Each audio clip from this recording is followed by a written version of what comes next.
आहे। सचिन बडे, लोकशाही मराठी, छत्रपती संभाजीनगर। स्वातंत्र्यपूर्व काळात ब्रिटिशांनी पारधी समाजावर गुन्हेगारीचा शिक्का मारलेला होता, तर या समाजामध्ये शिक्षणाचं प्रमाण देखील अत्यल्प आहे। परंतु फासे पारधी समाजावरचा हा ठपका पुसण्याचं काम याच समाजातील एका विद्यार्थ्याने केलं आहे। हा विद्यार्थी अर्थशास्त्र विषयामध्ये सेट उत्तीर्ण झालेला राज्यातला पहिला विद्यार्थी ठरलेला आहे। पाहुयात त्याच्या संघर्षाची ही कहाणी।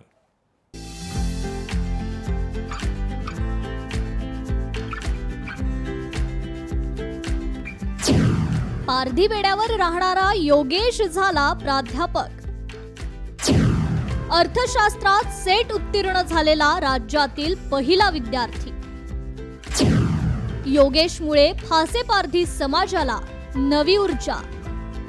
हे आहे अमरावतीच्या नांदगाव खंडेश्वर तालुक्यातील पारधी बेड्यावरचं शिवरा गाव। या ठिकाणी मूलभूत सुविधांचा अभाव असून अनेक फासे पारधी बांधवांना घर देखील नाहीये। तर यातीलच 3 पत्र्याचं हे कच्चं घर आहे योगेश पवार याचं। हाच योगेश पवार अर्थशास्त्र विषयात सेट परीक्षा उत्तीर्ण झाला आणि आज तो प्राध्यापक बनलाय।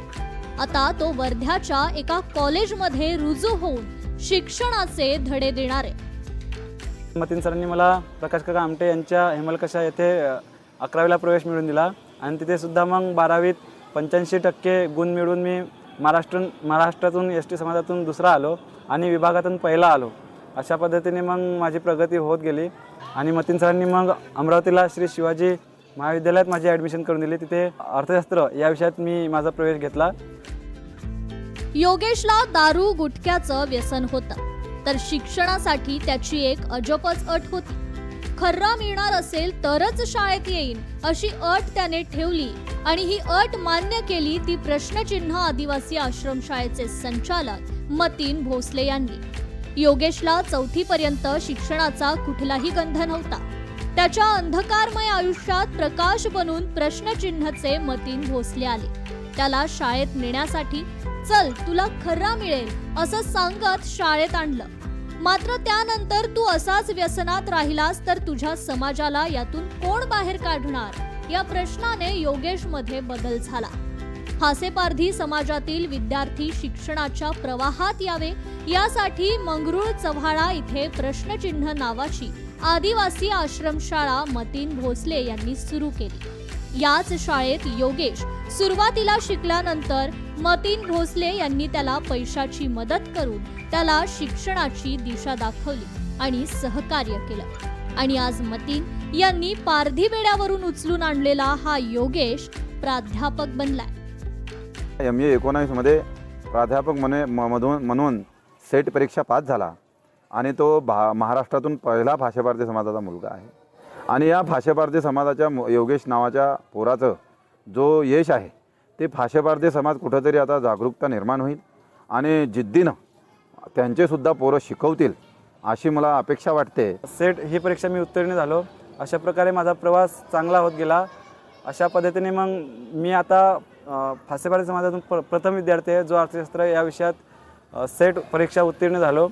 यामुळे माझ्या समाजात जे काही फासे पारधी समाजाची मुलं आहेत ते माझा आदर्श घेतील आणि समोर नक्कीच शिक्षणाच्या प्रवाहात येतील। योगेशच्या वडिलांना देखील त्याच्या या कामगिरीचा आनंद झालाय। लहानपणी योगेश आपल्या वडिलांसोबत शिकार करण्यासाठी पाठीवर फासा घेऊन रोज जंगलात जायचा आणि शिकार करून आणत ती विकायचा। तर त्याचे वडील आजही शिकार करतात आणि दिवसाला 200 ते 300 रुपये कमवतात। मात्र दारू आणि व्यसनात ते पैसे खर्च होतात। योगेश सुद्धा मद्यप्राशन करायचा, मात्र त्याला मतीन भोसले यांनी शिक्षणाची योग्य वाट दाखवली आणि मतीन भोसले यांच्यामुळे हे शक्य झालं अशी भावना योगेशच्या वडिलांनी बोलून दाखवली आहे। मतीन सर आले, मतीन सरांनी प्रश्नचिन्ह नावाची शाळा उघड केली, तिथं घेऊन गेले। तिथं त्यानं ते योगामध्ये त्यानं स्वतःहूनच योगा केला, हार्मोनियम शिकलं स्वतःहूनच। मग चांगल्या गोष्टी त्यानं घडवल्या आणि लोकही त्यांना मग प्रोत्साहन द्यायला लागले। माझ्या मुलाचं जीवनमान तर काय विचारूच नका, किती लय परिस्थिती खराब होती, पण काय करता आता ते मतींना बरोबर नेलं तिकडे म्हणून जरा जमलं। आता थोडं चांगलं वाटून राहिलं। फासे पारधी समाजातील मुलांसाठी योगेश प्रेरणा ठरतोय। इतर मुलेही त्याच्यामुळे पुढे येतील. योगेशच्या माध्यमातून फासेपारधी समाजाला नवी दिशा मिळेल आणि अशिक्षित असलेला हा समाज शिक्षणाच्या मुख्य प्रवाहाकडे वळेल ही अपेक्षा करण्यात हरकत नाहीये. सूरज दहाट, लोकशाही मराठी, अमरावती.